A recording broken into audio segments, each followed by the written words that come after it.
E aí pessoal, tudo bem? Bom, hoje em Eletrotécnica SA, nós vamos ver alguns exemplos de operações, com os números complexos, uma importante matéria, um importante item, na hora de você solucionar circuitos elétricos, é você dominar, o conjunto de operações com números complexos.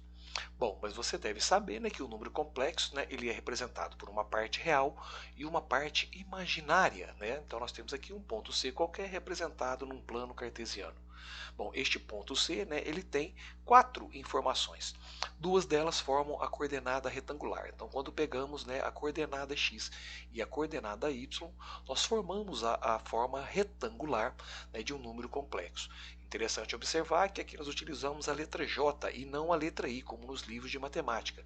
Por quê? Porque em circuitos elétricos, a letra I já é utilizada para a corrente elétrica. Então, a letra J foi convencionada como substituta da letra I neste caso.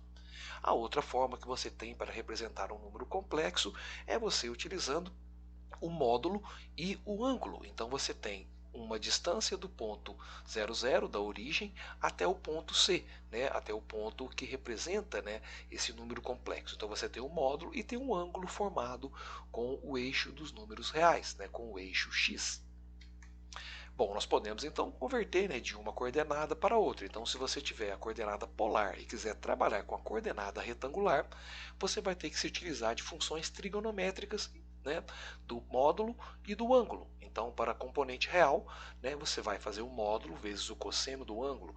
E para a componente imaginária, você vai fazer C, que é o módulo, vezes seno do ângulo. Então, na parte real, você trabalha com cosseno. Na parte imaginária, que é o eixo x, que é o eixo y, você trabalha com o seno. Bom, e se você tem o oposto, ou seja, você tem as informações, para poder converter agora para a coordenada polar, você tem as coordenadas x e as coordenadas y. Com isso, você vai primeiro calcular o módulo, do número complexo, utilizando aqui o teorema de Pitágoras. Então você vai pegar a componente real elevado ao quadrado mais a componente imaginária elevado ao quadrado e tirar a raiz, desse número, e você vai então obter o módulo do número complexo. E o ângulo você vai utilizando, o arco tangente ou tangente inversa ou tangente a menos 1 do número da parte que representa a parte imaginária sobre a parte real. Então essa função arco tangente pode ser representada como tangente a menos 1 ou também conhecido como tangente inversa. Bom, vamos analisar aqui alguns exemplos, das conversões, entre coordenadas, e as operações, de soma, subtração, multiplicação e divisão. Então aqui no primeiro exemplo, eu quero fazer a soma de dois números complexos. Tem aqui o elemento Z1 e o elemento Z2. E eu quero chamar aqui de Z3, obter qual é a soma de Z1 mais Z2. Então, substituindo aqui os valores, de Z1 e Z2, e procedendo, aqui retirada do parênteses, regras de sinais positivos, negativos, eu tenho aqui meus quatro elementos nesse caso. E vou juntar aqui as duas partes reais e as duas partes imaginárias. E com isso eu obtenho, o meu número complexo. Então a soma de Z1, 1 mais 5J, Z2 igual a 3 mais 4J, é igual a 4 mais 1J, ou 4 mais J1. É interessante observar que muitas vezes você vai encontrar escrito na forma 1J ou J1. Tá? Independente disso, vai haver aqui na parte imaginária uma letra representando. Ela pode estar à frente do número ou depois do número.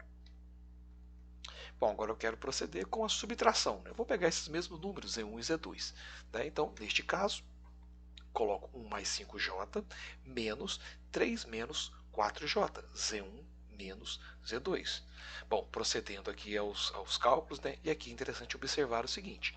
1 mais 5J permaneceu da mesma forma. Entretanto, 3 menos 4J mudou o sinal. Por quê? Porque nós temos o menos antes de um parênteses. Então aqui é como se tivesse menos 1 vezes os dois números lá dentro. Então menos com mais deu menos. E menos com menos deu mais. Com isso, agora sim, juntando as partes real e as partes imaginárias, nós chegamos então ao resultado do nosso número complexo. Então Z1 1 mais 5J menos Z2, 3 menos 4J, é o resultado de menos 2 mais 9J. Bom, vamos proceder agora aqui um exemplo de conversão retangular para polar. Então eu tenho aqui o número Z1, 1 mais 5J, então eu vou aplicar aqui Pitágoras, né? 1 ao quadrado mais 5 ao quadrado e tirar a raiz para obter aqui o módulo.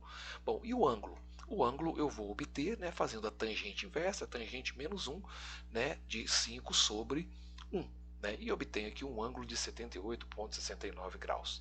Fazendo o mesmo procedimento para Z2, né, elevando 3 ao quadrado, mais 4 ao quadrado e tirando a raiz, obtemos 5. Interessante observar aqui o seguinte, né, mais 5, menos 4, positivo, negativo. Não faz diferença na hora que você colocar lá dentro da raiz quadrada, porque o número será elevado ao quadrado. Então, por isso que já foi dito anteriormente que o módulo ele sempre será um valor positivo.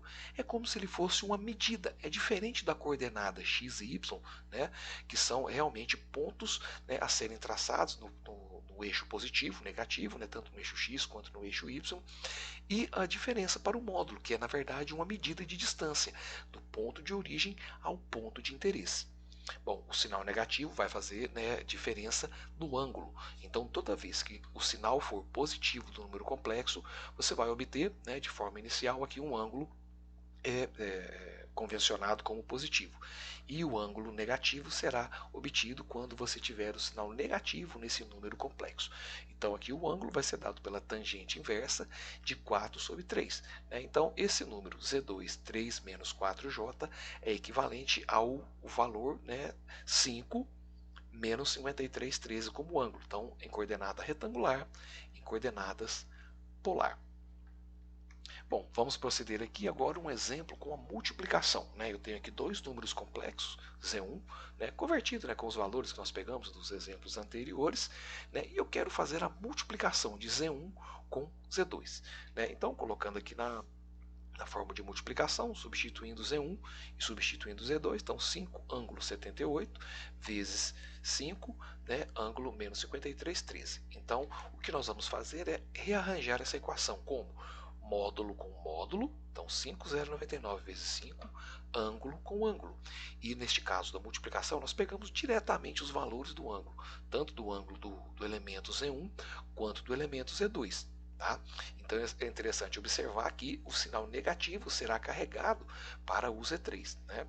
Então, neste caso, nós obtemos aí, né, um valor de módulo 25,495 com o ângulo de 25,56. Então a multiplicação de Z1 por Z2 nessas condições aqui, né, das coordenadas polares, se tornou bem simples, pois fizemos multiplicação dos módulos, né, e a soma algébrica, né, dos ângulos. E da mesma forma, vamos fazer aqui um exemplo com a divisão, pegando esses mesmos números. Né? Então, substituindo, né, Z3 sendo igual a Z1 dividido por Z2, separamos, né, módulo dividido por módulo para fazermos aqui o quociente, e os ângulos nós fazemos a diferença. Então, nós pegamos o primeiro ângulo menos o segundo ângulo.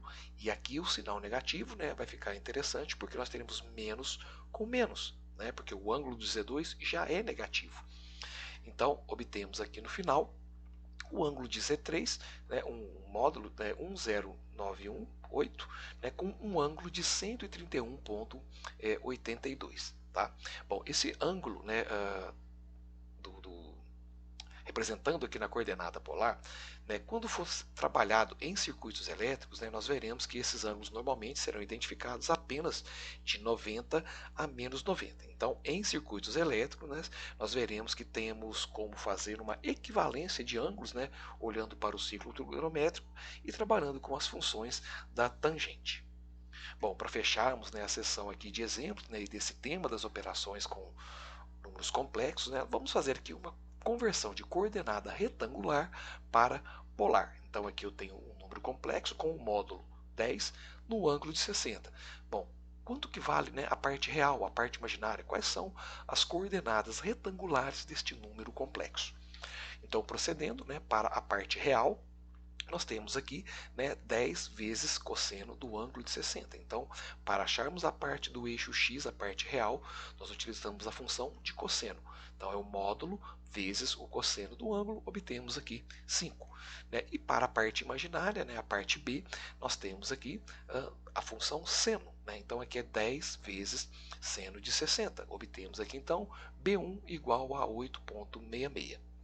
Bom, então para o exemplo 2 aqui, né, também um módulo de 10, só que agora um ângulo de 30, né, procedendo para o A1, né, nós obtemos aqui o cosseno de 30, né, vezes 10, que deu aqui 8,66. Né, e para a função imaginária, para o eixo y, nós utilizamos a função senoidal, né, então 10 vezes seno de 30, obtemos aqui o valor 5. Bom, então, né, de modo geral, né, um resumo, né, das operações com os números complexos, o que nós podemos dizer? Bom, para a soma e subtração, sempre utilize coordenada retangular, trabalhe real com real, imaginário com imaginário. E na multiplicação e divisão com os números complexos, busque sempre a coordenada polar, trabalhe módulo com módulo e ângulo com ângulo. Bom, galera, com relação, né, às operações com números complexos, era isso que eu queria mostrar para vocês. Que todos estejam bem. Um forte abraço a todos e até o próximo vídeo, pessoal.